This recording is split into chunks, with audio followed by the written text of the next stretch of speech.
Причем Дима написал были совершенно другие стихи изначально. Потом, но дело в том, что ставил этот спектакль 3 режиссера по очереди. Все не могли справиться с пьесой как-то или с актерами, которых был не очень большой тогда выбор. Вот. Ну, а потом главный режиссер театра Эдуард Медницкий поехал летом в отпуск.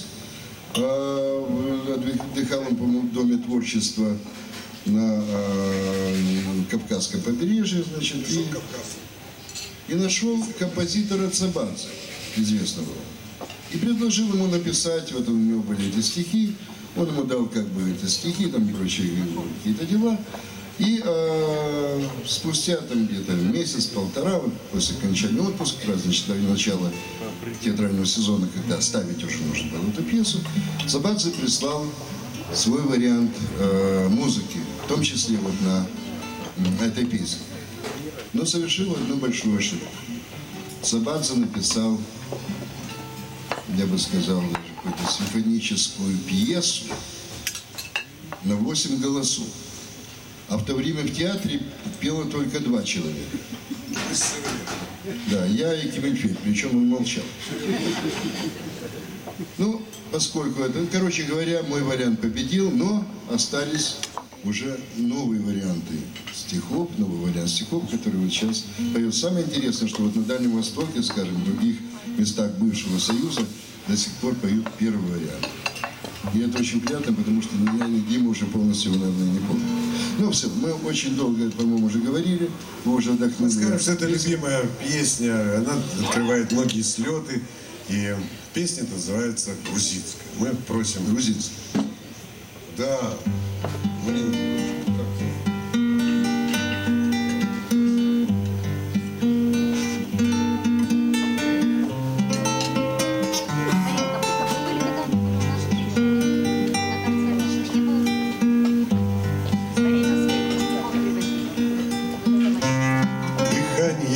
Согрета, жемчужина рассвета, и птица легкокрылая спешит. Но легче этой быстрой птицы, к ручью спускаясь за водицей, несет босая девушка кувшин.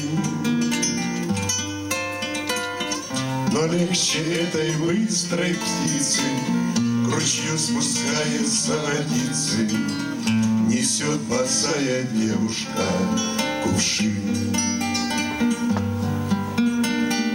Гончар нахмурит брови, на станку грузинки гибкой, над шалью под шалью голубой. И говорит ей: эй, сестрица, не расплещи своей водицы, ведь это не водица, а любовь. И говорит ей: эй, сестрица, не расплещи своей водицы, ведь это не водица, а любовь.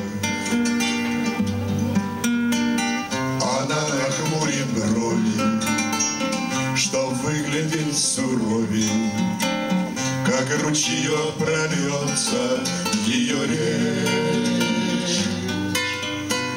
Уж если полюблю, то знаю, своей любви не растеряю, смогу ее до капельки сберечь. Уж если полюблю, то знаю, своей любви не растеряю, смогу ее до капельки сберечь. Вот так и мы с тобою не миримся с судьбою, бежим от суеты и тишины,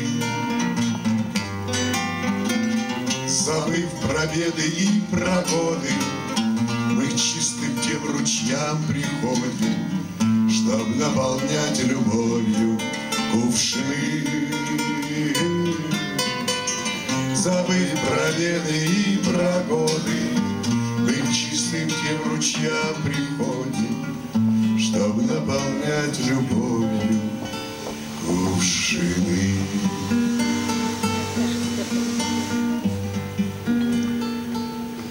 У нас есть замечательный друг Володя Ковенко, который